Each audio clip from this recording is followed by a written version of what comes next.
फसल को यूरिया का अति आवश्यकता होता है और इस समय बाज़ार से यूरिया गायब है। कहीं ना कहीं कालाबाजारी हो रहा है और इसमें सरकार का भी कहीं ना कहीं हाथ है। क्या बेहतर हुई है, ना ही शिक्षा के बाद रोजगार की प्रक्रिया बेहतर हुई है। शिक्षा बिहार में बहार है, डबल इंजन की सरकार है और थोड़ी सी बारिश होने पे गांव-गांव में बाढ़ की पानी। नमस्कार, प्रणाम, आप देख रहे हैं न्यूज़ बार 7। मैं अर्जुन कुमार। मैं अभी मौजूद हूँ नरकटियागंज विधानसभा में। यहाँ पे भावी प्रत्याशी हैं अनुराग जी। हम उनसे मिलते हैं कि ये बदलाव होगा। क्या आए दिन देखा जा रहा है बिहार में मर्डर हो रहा है, एक से एक। देखिए, लॉ एंड ऑर्डर तो समाप्त ही हो चुका है। आपने देखा होगा कैसे पटना के आसपास या पटना के हाट में जो पारस हॉस्पिटल है उसमें घुसकर अपराधियों ने एक हत्या कर दिया। तो कहीं ना कहीं तो ये सब लोग देख रहे हैं कि लॉ एंड ऑर्डर समाप्त हो चुका है। सरकार विफल हो गई है लॉ एंड ऑर्डर कंट्रोल करने के मुद्दे पर। कहीं कहीं देखा जा रहा है शिक्षा के जोर पे काफ़ी सरकार, बिहार सरकार, नीतीश कुमार जो हैं, जो काफ़ी शिक्षा पे दबाव डाल रहे हैं। शिक्षा बेहतर हो रही है, लेकिन एग्ज़ाम देने के बाद अच्छा, आप कह रहे हैं कि बेहतर हो रही है, मुझे तो नहीं लगता है शिक्षा बेहतर हो रही है।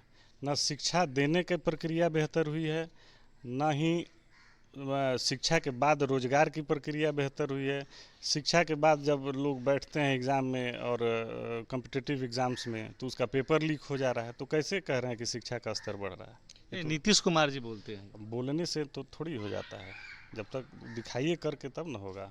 अभी अभी बरसात का मौसम चल रहा है, खेती गृहस्थी काम चल रहा है। किसान लोग अपने काम धाम छोड़ के सुबह 4 बजे से लेके 5 बजे शाम तक लाइन लग रहे हैं यूरिया के लेके। इसके विषय में क्या कहिएगा? अब यूरिया का जो स्कारसिटी है ये तो सब लोग देख रहे हैं। किसान त्रस्त है। जो अभी मतलब मेन समय है, इस समय धान के फसल को यूरिया का अति आवश्यकता होता है और इस समय बाज़ार से यूरिया गायब है। कहीं ना कहीं कालाबाजारी हो रहा है और इसमें सरकार का भी कहीं ना कहीं हाथ है। मैं तो यही कहूँगा, अगर सरकार की नीति सही होती तो यूरिया किसानों के को इतने मुश्किल नहीं होता इस समय मिलने में। जो आजकल के रीजन में जो किसान एक दिन मजदूरी करके अपने पेट पालन पोषण कर रहे हैं, वो यूरिया लेने में 2 दिन लाइन में लगा देते हैं। उन लोग की दो ज़िंदगी दिन पार नहीं। नहीं, लोग हफ्तों इंतजार कर रहे हैं। लोग जाके आज जनप्रतिनिधियों से मिल रहे हैं कि हमको 1 बोरा 2 बोरा यूरिया दिलवा दीजिए, और उसमें भी लोग नहीं दिलवा पा रहे हैं। तो यूरिया ही नहीं रहेगा तो फसल ही नहीं होगा। तो समझिए कि अकाल की स्थिति आ जाएगी। बिहार के मजदूर बाहर जाके काम करते हैं। जैसे अभी उत्तराखंड में हाल ही फिलहाल एक ही परिवार के 11 लोग उत्तराखंड में दबा के मर गए। बिहार में रहती तो बिहार के लोग बिहार में ही काम करते। इसके बारे में क्या कहिएगा? देखिए, इस पर तो हमारे पार्टी ने बजाबते एक यात्रा निकाला था भितिहरवा गांधी आश्रम से, पलायन रोको यात्रा के नाम से। तो हमारी पार्टी तो प्रतिबद्ध है कि बिहार से किसी भी तरह पलायन को रोकना है। और ये देखिए, ज़रूरी नहीं है कि जब इंडस्ट्री ही लगेगा तो पलायन रुकेगा, ऐसा नहीं है। और ये रातों रात होने वाला कोई मैजिक भी नहीं है। हमारे यहाँ जो संसाधन उपलब्ध है, कृषि है, कृषि में भी अवसर दिया जा सकता है रोजगार का। उसको अगर कमर्शियलाइज किया जाए, उसके जैसे कृषि से जो जुड़े फूड प्रोसेसिंग प्लांट्स हैं, ये सब बैठा, इससे भी रोजगार का अवसर दिया जाता है। लेकिन इसमें सरकार को ही करना पड़ेगा और इस मुद्दे पर सरकार विफल है इस समय बिहार में। अभी तो हम लोग को, हमारे इलाके में आपको नहर में पानी नहीं मिल पाता है समय पर। बारिश ना हो तो लोग धान नहीं हो पाएगा। अभी 5 दिन पहले तक बारिश नहीं हो रही थी तो समझिए अकाल की स्थिति उत्पन्न हो गई थी। तो इस सब मुद्दों पर सरकार विफल है। बिहार में बहार है, डबल इंजन की सरकार है और थोड़ी सी बारिश होने पे गांव-गांव में बाढ़ की पानी जैसा है। तो ये तो पब्लिक का ही नारा है। तो देखिए, अब इसमें मैं क्या बोलूँ, सरकार। गली गली गांव-गांव रोड है, लेकिन थोड़ी सी बारिश होती है तो जनता को काफ़ी परेशानी का पड़ जाता हाँ, है बाढ़ बाजार का जाने पानी में। तो हर जगह। तो इस पर तो मान लीजिए वहाँ का जो जैसे नगर निकाय हैं, इन लोगों को ध्यान देना होगा कि बरसात का पानी जो भर रहा है उसको कहीं ना कहीं काम करने की ज़रूरत है। अभी नरकटियागंज विधानसभा में युवा के जुबान पे आपका नाम है। युवा के बारे में क्या करना चाहिए जो युवा आपका नाम रख रहे हैं?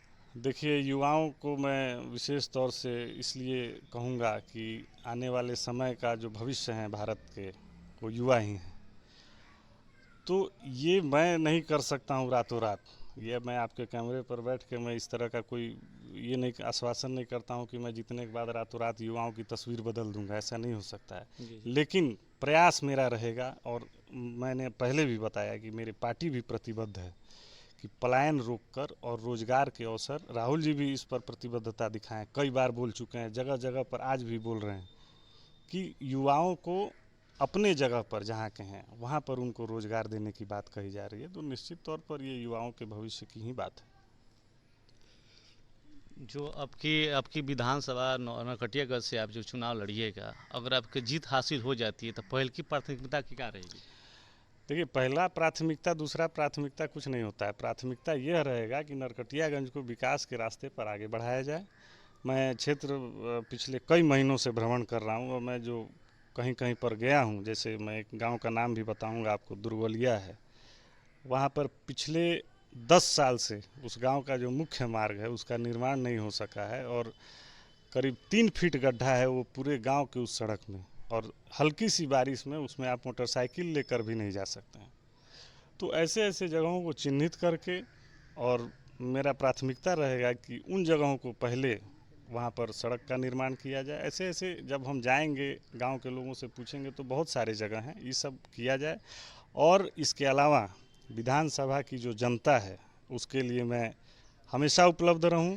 यह नहीं कि जीतने के बाद अब मेरा फ़ोन नहीं उठ रहा है और मैं इस क्षेत्र से गायब हो जाऊं, ये सब नहीं होगा और क्षेत्र की जनता का पूरा मान सम्मान रहेगा।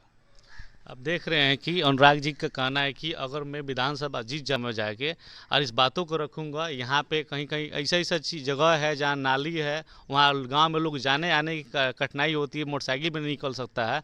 ये सब चीज़ विशेष बातों पे ध्यान रखेंगे। आप देख रहे हैं न्यूज़ बार 7, मैं अर्जुन कुमार।